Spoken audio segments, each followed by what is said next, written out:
Thank you very much for the invitation. It's great to be here, and this introduction also saved me. I want actually to mention some of this, what was mentioned by Havna. Okay, all right, so let me begin my presentation. So I will talk about my dissertation research. My dissertation research can be broadly characterized as intelligent information retrieval, and by intelligent here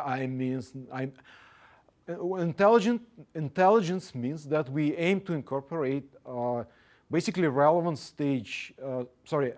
stage relevant signals directly into retrieval by using generic k-nearest neighbor search algorithms.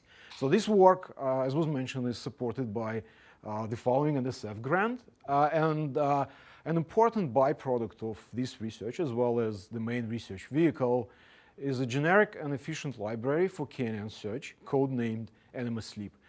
And I developed this library jointly with other people. In particular, I greatly appreciate contributions from Bilek Naidan, Yuri Malkov, and David Noy. My work consists in applying generic nearest neighbor search algorithm to ad hoc text retrieval. So this is, in my opinion, an interesting and not only in my opinion, a challenging task, which is at the intersection of natural language processing, information retrieval, and algorithmics. But before I dive into details of my dissertation research, I would like to briefly overview some of my other projects that I worked on recently.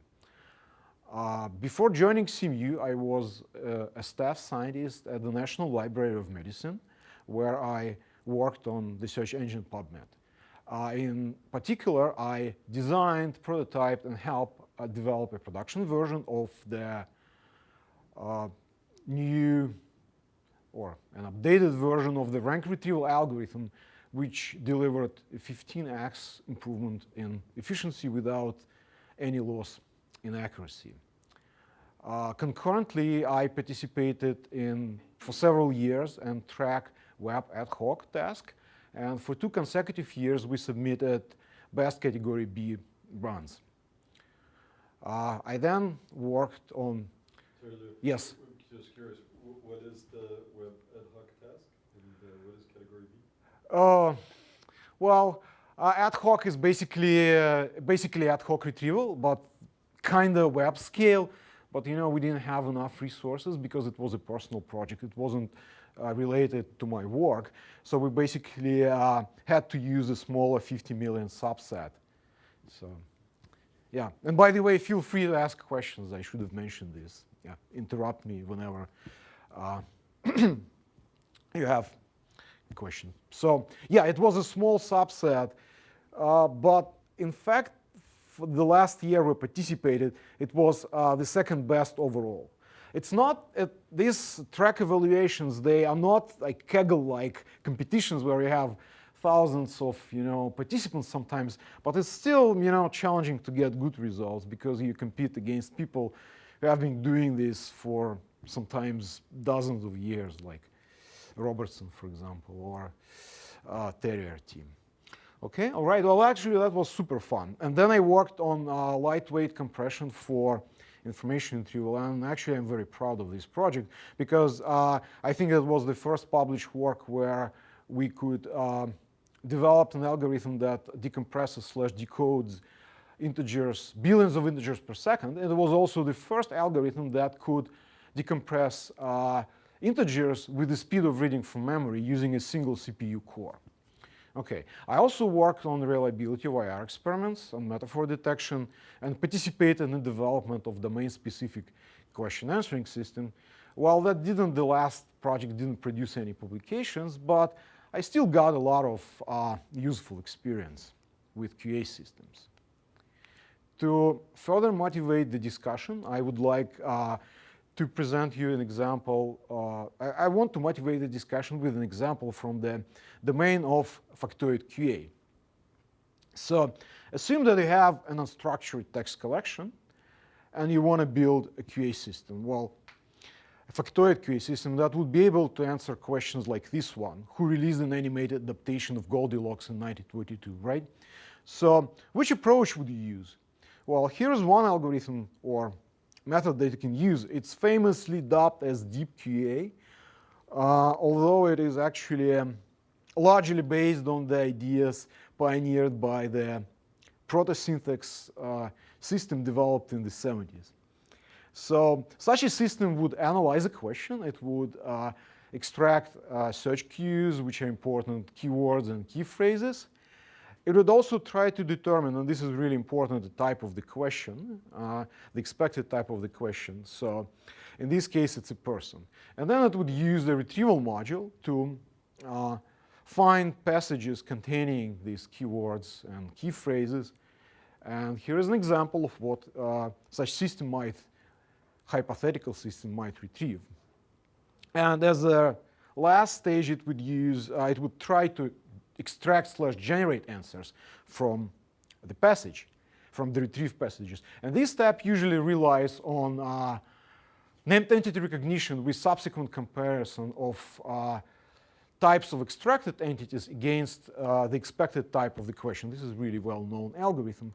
So assume that our hypothetical named entity recognizer found two-person mentions, and here it is Disney and Goldilocks. And so we assume that either of them might be an answer, but don't know exactly which one. We can further use heuristics that the answer shouldn't appear in the question. Normally, it doesn't happen. So then our system would say that the answer is Disney, and that's in fact the correct answer.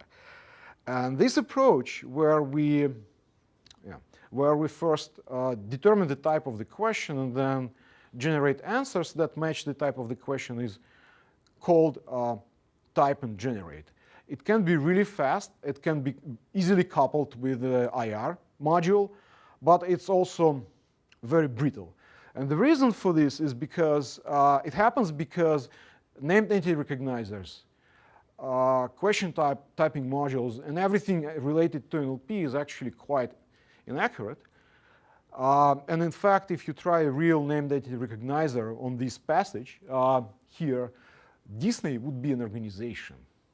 So, and if you use such, if you use type and generate and real named entity recognizer, then the search algorithm, our QA system wouldn't be able to answer this question correctly. And for this reason, the IBM Watson team, when they developed the system, they chose a different approach, which is the opposite. It's called generating type. So it consists in using a much larger number of answer candidates, basically every possible named entity, maybe some noun phrases. And these are, typing is deferred to the very last, basically, ranking stage.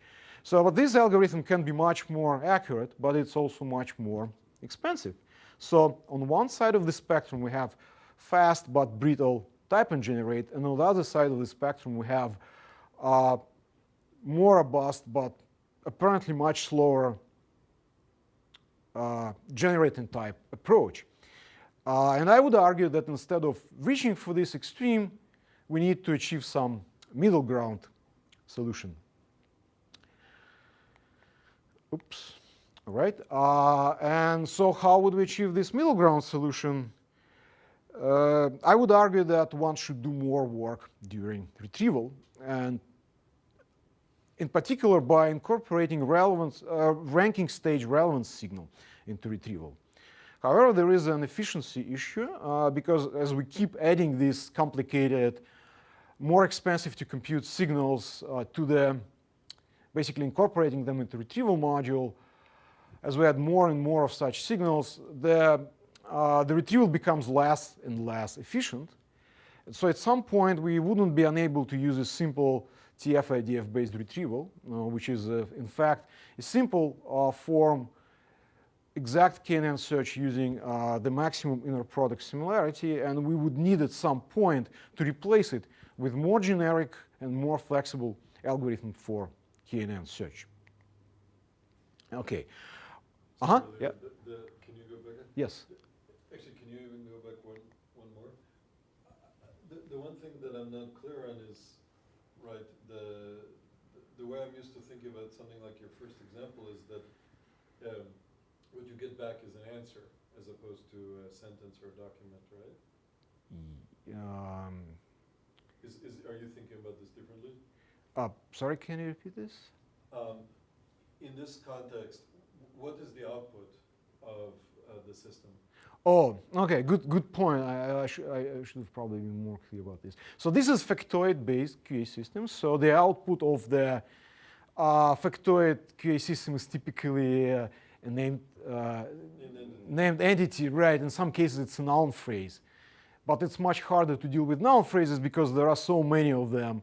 But it's much easier if you know that the output, that the answer is, person's name, like some famous person.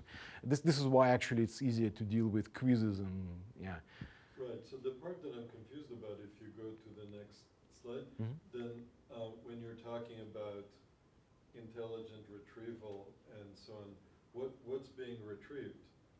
An entity, a sentence, a document? A passage from which we would extract an answer. Okay, so it's not solving exactly the same problem. There needs to be some post-processing. Yes, of course. Yes, okay. Absolutely. And I have to emphasize that I deal only with the candidate generation module, and I want to improve performance of the candidate generation module. So it's not especially brittle, but it's not as expensive as simple approach where we defer everything to the last stage. Got it. And then the second thing I didn't understand is you're saying something that's a little bit subtle about the equivalence or relationship between TF-IDF and k-nearest neighbor search. I think we're going to go into it later, but it's not obvious a priori that these are the.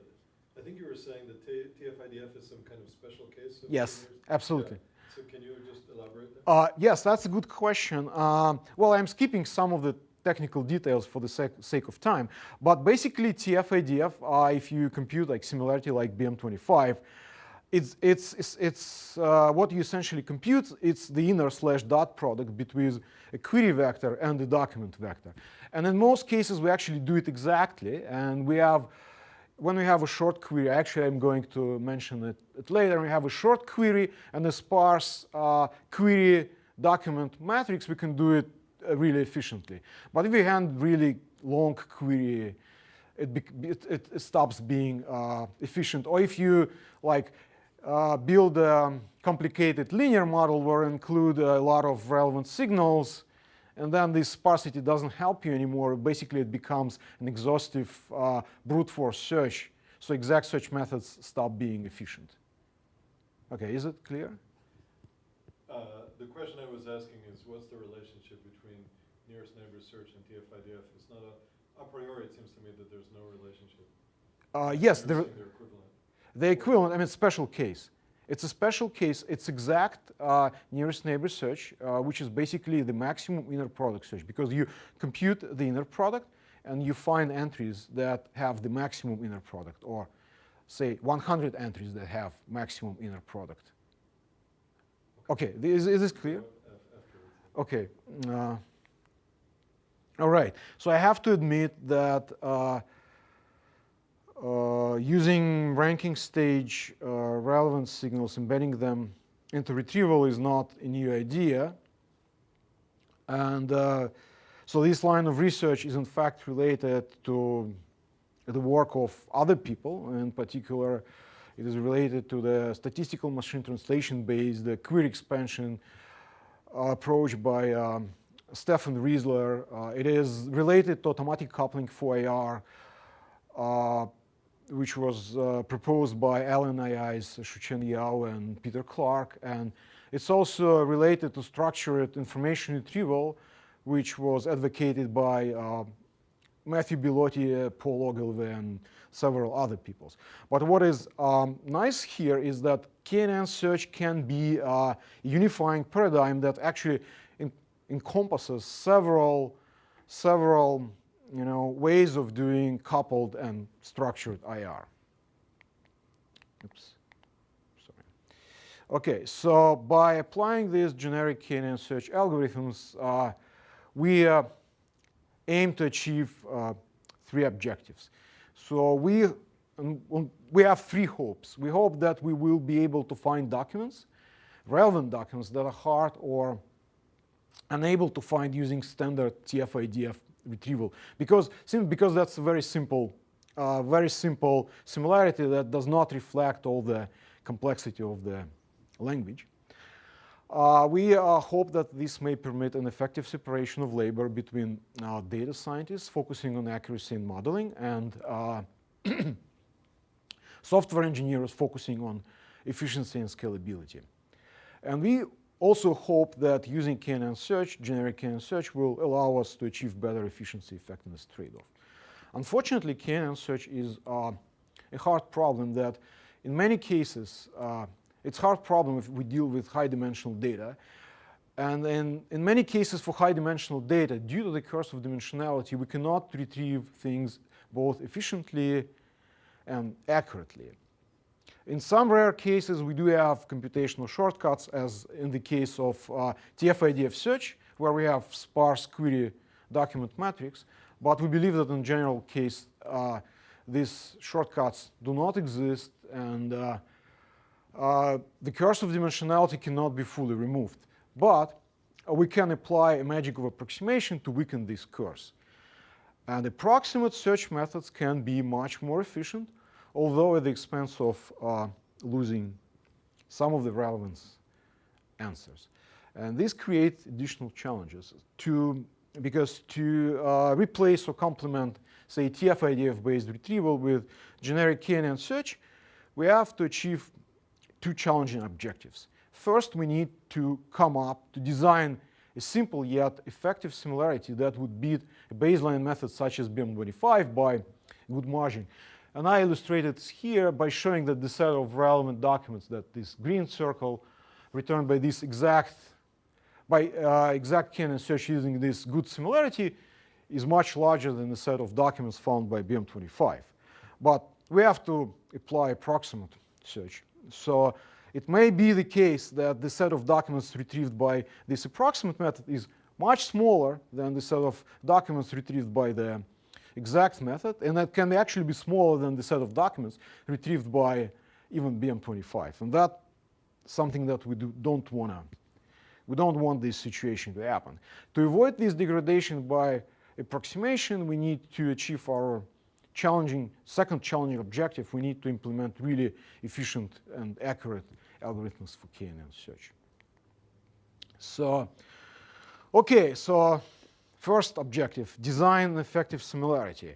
To design effective similarity, I played with two types of models. At first, I considered sparse bag-of-word representation and a similarity where I linearly combined BM25 scores and scores of log scores of IBM Model 1.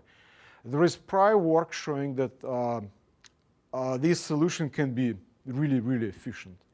And I also played with I played with dense representations, and in particular with average word embeddings, where similarity is computed using simple cosine similarity. And I assume that everybody knows about average word embeddings. So I won't talk about this in details, but I would like to say a few words about IBM Model 1, because that's an old one technique. And in particular, because it was so effective in my experiments. So what, yeah? How constrained are you in the models you're able to choose that you can actually use in the retrieval? That's a great point. Yeah, I think we are less constrained. The answer is that I don't know this, of course. It's an empirical question. We're less constrained than in terms of that we can do much more than TF-IDF, but you can take an arbitrary model. No, it has to be pretty much bag-of-words model. Okay, all right. So what IBM Model 1 is a token-level translation model as opposed to, say, phrase-based translation, which is trained using a parallel corpus and expectation maximization algorithm. One good example of the parallel corpus that is relevant to our discussion is a set of question-answer pairs extracted from a community QA website such as Yahoo Answers. Similar to Berger-Lafferty, who pioneered this approach in IR, we use Model 1 to quantify the strength of association between query terms and terms from respective relevant documents. So we basically aim to find some, sort of synonymy. Okay, so let's look at few sample associations learned from the actual corpus of community QA corpus Yahoo Answers. So I present them in this table. In the first row, I show question terms, and the remaining rows are for answer terms with respective translation probabilities. So, and I obviously show you only the 3 terms with highest translation probabilities. So let's look at row 2. Here we can see that the word latte is strongly associated with words milk, coffee, Starbucks, and espresso. So our models, you can see that this model successfully learns various, well, so to speak, semantic relationships such as hyponymy or meronymy. To compute IBM Model 1 score, computation of IBM Model 1 score involves 2 steps. First, we need to obtain a translation probability for every pair of question and answer term. And then we need to aggregate these all pairwise translation probabilities into a single score. In fact, exact computational details are not especially relevant for this discussion, but it's important to understand that operation of just retrieving all pairwise translation scores is actually computationally expensive, and we use algorithmic tricks to make it faster. Okay, let me now talk about experiments. So I use several QA collections which contain a large number of questions. For each questions, usually for most questions, I have several passages which may provide an answer, and I call them answer-bearing passages. Okay? But I also may have passages that are not associated with any questions. I run 2 sets of experiments, exploratory ranking experiments to figure out which similarity models work well, and also actual tests where I measure efficiency, effectiveness trade-offs of the candidate generation approaches, including methods for k.NN search. So here I present 4 collections that I used in my experiments. So 3 are community QA collections. These are Manner, Comprehensive, Stack Overflow. Manner and Comprehensive, these are both parts of the Yahoo Answers collection. Manner is a small subset of Comprehensive that is used only for re-ranking experiments. Stack Overflow is a rather well-known community QA collection related to programming questions. They often contain questions and answers, often contain overlapping code snippets. We actually exclude them to make retrieval a little bit harder. All right, and the squad is based on the Stanford squad collection. The Stanford squad collection consists of questions posed by crowdsourced by mTurkers to Wikipedia passages. And the set of passages used for the original squad collection is actually quite small, and we expand this set by adding basically all the remaining Wikipedia passages, for which we actually don't have any questions and answers. So you can see that all collections except Manner are sizable. They have a large number of questions, a large number of passages, at least 10 million. Turns out that designing an effective similarity model is quite an enterprise, and I had to carry a lot of experiments to figure out which model can beat BM25 by a good margin. And unfortunately, I tried different approaches. I tried a combination of BM25 plus Model 1 for different textual representations, for representations that use only lexical features, for representations that use linguistically motivated features such as semantic row labels, dependencies. I tried question type features, and I hope that Model 1 will find associations between question types or focus words and entities extracted from passages. And basically, I also tried cosine similarity between dense representations, including average word embeddings. I also actually tried doc2vec implementation of GenSim. None of that was anywhere near to BM25 plus Model 1. So I do include most results in this presentation, but I am actually going to skip them unless we want to come back. Yeah. How stable are these experiments? That is to say, you just described running a whole lot of experiments. How confident are you that this ordering that you got is actually statistically reliable? Very confident, because these are very that's really good point. One advantage of using community QA data, it's not so you have relevant or what you consider relevant answers, and you have really a lot of them.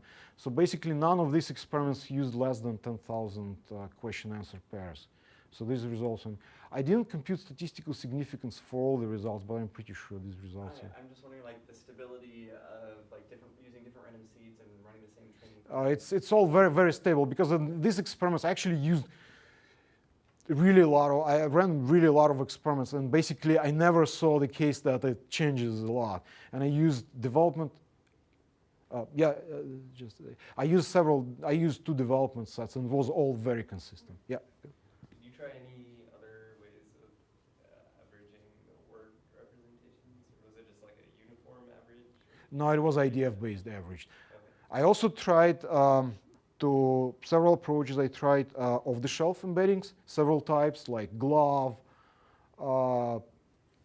original Word2Vec embeddings released by Google. I tried to retrofit them.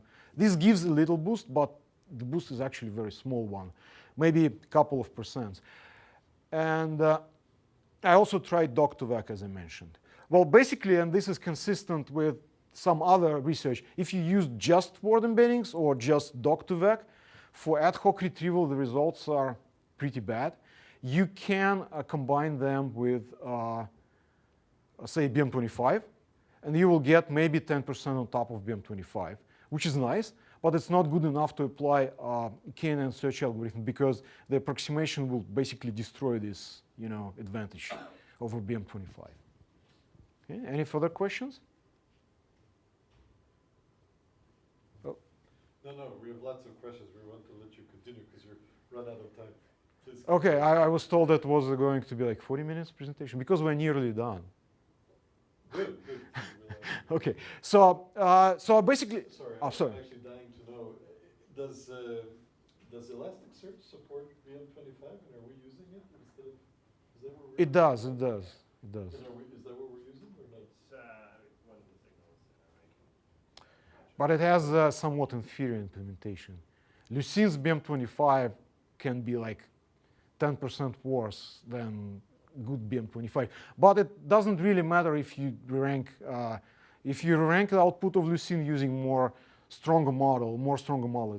It's still good enough to retrieve candidate records. Okay, so let me show you one set of results for the ranking experiments, because I think it's remarkable in the sense that I show you the difference in accuracy, the gains of accuracy they can get for parallel corporal of different sizes. And I show you here because actually most publications use 100,000 question-answer pairs to compute Model 1. I believe that leaves a lot of performance on the table. So here I have results for Yahoo Answer Comprehensive Stack Overflow, 2 subtables. The left subtable is for Yahoo Answer Comprehensive. The right subtable is for Stack Overflow. The first column in each subtable is the number of QA pairs used to train Model 1. The second column is effectiveness using the well-known expected reciprocal rank. The third column is the gain over BM25. So let's look at the first row here, and we can see that if you use dozens of thousands of QA pairs, we can get an improvement over BM25, but it's rather modest. But if we use all available data, we can get 20% for comprehensive and 30% for Stack Overflow on top of BM25. And I would say it's a strong result. And what is remarkable here, it's not, it's how far you can get. And it's definitely not in new knowledge that getting more, using more data can dramatically improve performance of your machine learning model. But I think it's remarkable how much you can get from using millions of QA pairs instead of thousands, okay? And I haven't seen this in prior publications, actually. All right, so I am going to skip a lot of slides which were, just in case, included. And I will jump,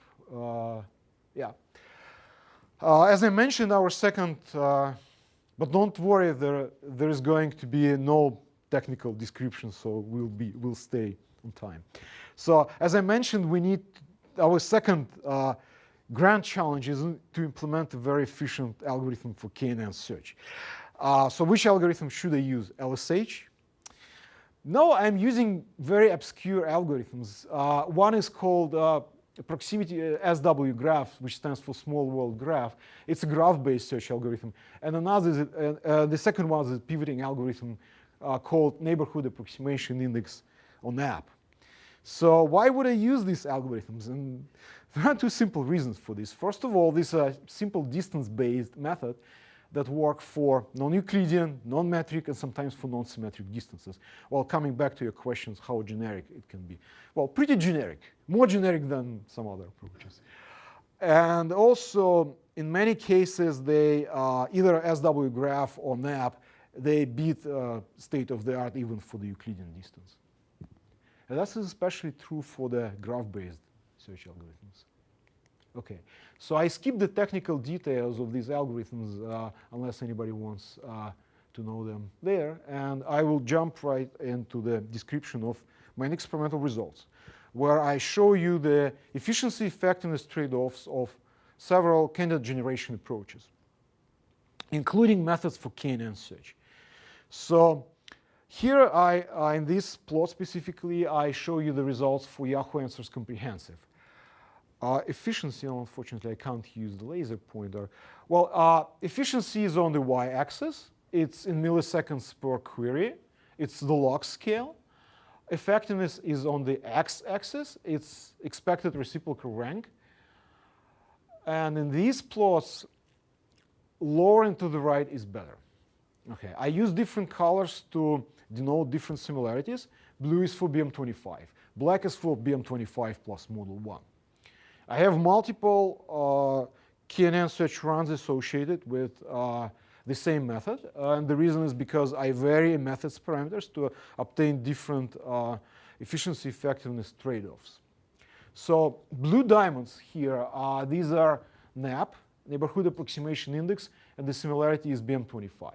Black diamonds is also NAP, but the similarity is BM25 plus Model 1, which is much more expensive.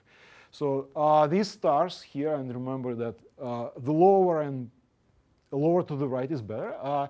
These are runs for SW graph, and these are denoted by black stars.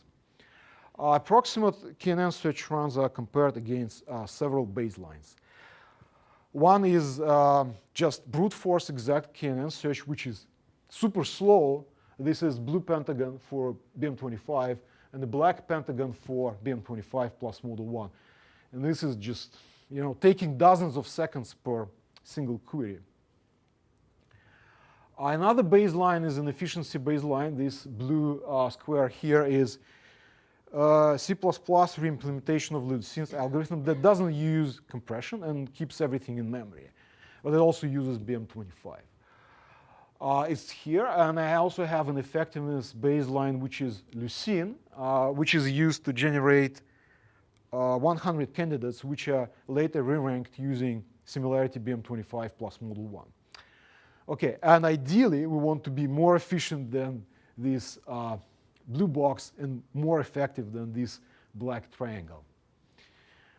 Okay, the first thing to note is that, as I said, brute force k.NN search is horribly slow. Look at these pentagons here and here, but approximate algorithms are much faster, and the degree, and then they are actually pretty accurate. In some cases, we don't lose more than 10% in ERR.